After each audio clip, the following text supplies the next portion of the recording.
तो पाखंडवाद ढोंग से जितना बचा जाए उतना ही अच्छा है। ये बहुत ही इंसान को दिन बुरे होते हैं। बताओ, हम यहाँ पढ़ते थे, शायद भगवान ने सतगुरु ने काम लेना था। हमारे साथ जाट थे, जट जाट एक ही होते हैं क्योंकि हम भी राजपूत पीछे से। तो जाट थे, राजपूत थे, सिख थे, बिश्नोई थे, कसाई थे, मुस्लिम थे, सभी धर्मों के बच्चे हम एक साथ पढ़ते थे राजस्थान के वहाँ। और वहाँ बड़ा चक्कर चला। एक दिन बच्चे कहने लगे यार इस दिन टूर्नामेंट नहीं रखवाना चाहिए। क्यों? कहते यार ये तो मंगल है। तो इधर साथी बैठे थे, वो कहने लगे मंगल में तो काम मंगल होता है। इधर वाला कहता नहीं नहीं, हमारे गलत कहते हैं। क्या कहते हैं? मंगल लगावे सांगल। कहते इस दिन करोगे तो सांकल लग जाएगा। तो दूसरा को पूछा जो सांकल कह रहा था, हमने कहा तू बता दे दिन कौन सा अच्छा है। कहता हमारे कहते बुध काम शुद्ध। अब मंगल वाला गुस्से हो गया, कहता हमारे बुध को गलत कहते हैं। क्या कहते हैं? बुध लगावे युद्ध। इसी तरह सातों दिन का क्रियाक्रम हो गया। हमने कहा फिर तो काम करते नहीं, चद्दर लेके सो जाते हैं, दिन तो सारे बुरे हो गए। तो बहन भाइयों, ये पाखंड में मत पड़ा करो। आंख फरकती है, फड़कती है। किसी की बाईं आंख, खास करके शायद भाइयों की, अगर बाईं फड़क जाए तो चारपाई पकड़ लेते हैं कहीं। तो मेरी बाईं आंख फड़क रही है, ऊपर से टेलीविजन वाले और इसको बढ़ावा दे रहे हैं, आंख फड़क रही है। बहनों की शायद दाईं आंख फड़क जाए। अरे आंखें फड़केंगी नहीं तो गड़बड़ हो जाएगी। अगर ये जाम हो गई, खुली की खुली रहेगी और बंद की बंद, तो क्या होगा? फड़कती रहने में ही फायदा भाई। खून का सर्कल चलता है, हमारी बॉडी का हर मसल कहीं ना कहीं फड़कता रहता है। हम गारंटी देते हैं आपको। बड़े मसल का पता नहीं चलता, और ये बिल्कुल नाजुक मांस होता है, इसलिए इसका पता चल जाता है। दैट्स ऑल, और कुछ भी नहीं। पर आप इन चक्करों में कभी भी ना पड़ा करो। हम आपको सच बताते हैं, ये फजूल की चीजें हैं, पाखंडवाद है। क्योंकि धर्मों में लिखा हुआ है कि भगवान ने ना तो तारीख बनाई, ना दिन का नाम रखा, उसने दिन और रात बनाए हैं। आज अच्छे कर्म करोगे तो आने वाला टाइम 100% अच्छा होगा। आज बुरे कर्म करोगे तो आने वाले दिन आपके लिए बुरे जरूर होंगे।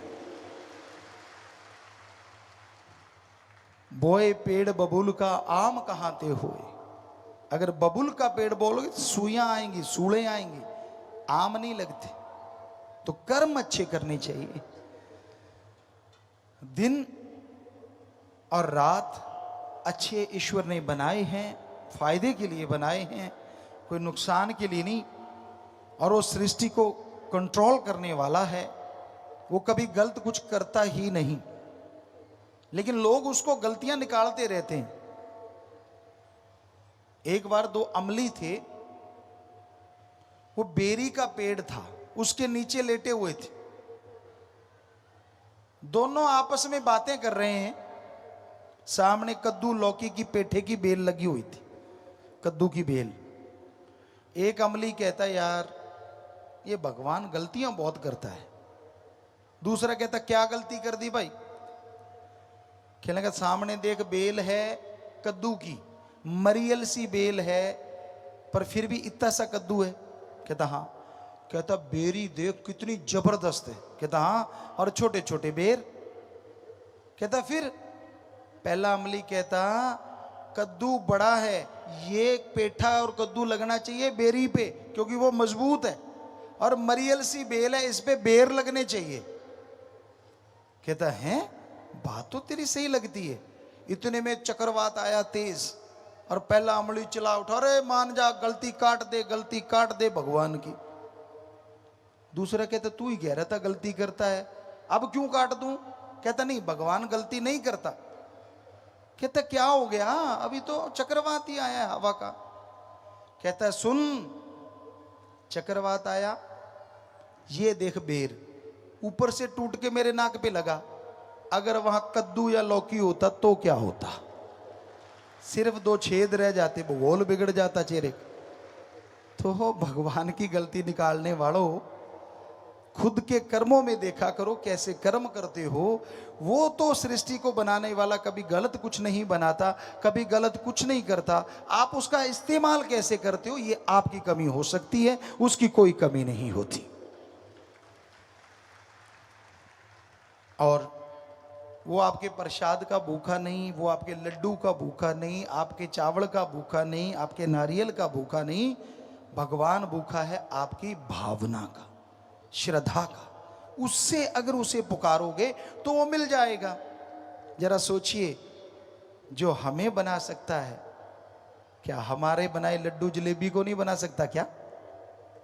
अगर उसको खाना ही है, आप तो वैसे ठगी मारते हो। भगवान 51 का चढ़ाऊंगा, देसी मिठाई ले गया, बर्फी ले गया, एक पीस भगवान का, बाकी डिब्बा खुद रगड़ जाता है ना कमाल। अगर भगवान का ऐसे सुख मांगी हो तो वो बाजू नहीं पकड़ लेगा कि मेरे साथ ठगी, मेरा पूरा डिब्बा रख इधर। कभी बोला नहीं, क्योंकि वो तो कभी मांगता ही नहीं। तू ही कहता है तुझे दूंगा, खुद खा के कहता है तुझे दे दिया। ये सही नहीं है, गलत। ईश्वर अल्लाह, वाहिगुरु, राम, गॉड, खुदा एक ही हैं, सारे नाम अलग अलग हैं। और वो भावना से मिलते हैं, श्रद्धा से मिलते हैं, तड़प से मिलते हैं। कैसी तड़प? मालिक ना करे ऐसा हो, आपका बेटा हो, सैकड़ों किलोमीटर दूर हो, कहीं एक्सीडेंट हो जाए, दुर्घटना हो जाए, आप फोन करो नहीं पता चलता, तो बेअख्तियार यानी अपने आप आंखों से आंसू बहने लगते हैं। आप तड़प जाते हो कि मेरे बेटे को क्या हुआ। यह है श्रद्धा, भावना। जैसे आप अपने बेटे के लिए रुपए में 100 पैसा तड़प गए, ऐसी ही तड़प आप भगवान के लिए 10-15 पैसे तड़प जाओ, भगवान ना मिले तो हम आपको गारंटी देते हैं आप तो उसके लिए तड़पते ही नहीं। आप तो भगवान बेटा दे देना, इतने बदले में मैं दूंगा, ये काम कर देना, इतने मैं दूंगा। अरे श्रद्धा इसका नाम नहीं है। श्रद्धा भावना, अंदर से तड़प, अंदर से व्याकुलता होनी चाहिए, तो ईश्वर मिलता है, तो उसकी खुशियां मिलती हैं।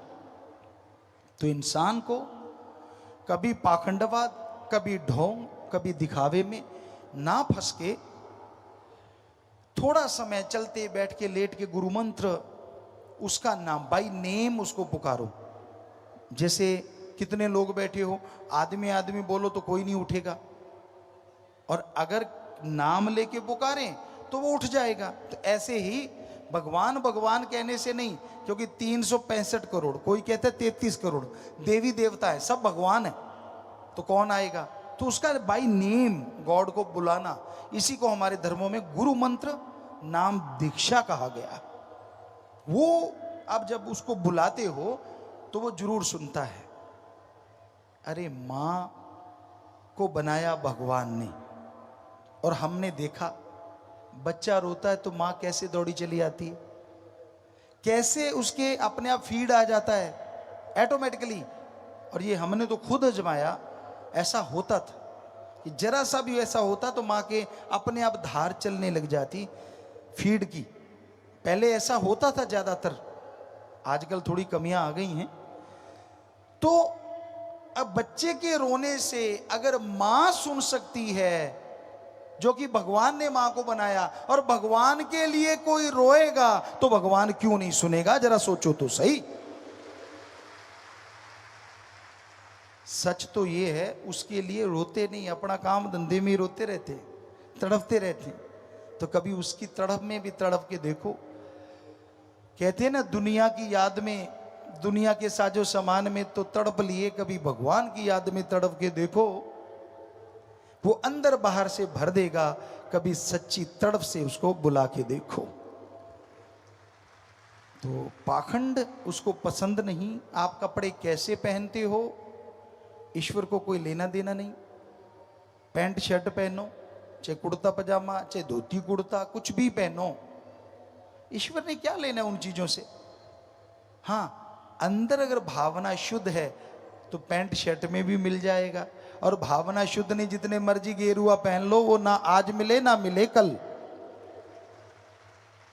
तो ईश्वर को पाने के लिए भावना शुद्ध जरूरी है। धन धन सतगुरु तेरा ही आशा। सभी साध संगत जी से निवेदन है कि मेरा चैनल जरूर सब्सक्राइब करें जी। धन धन सतगुरु तेरा ही आसरा।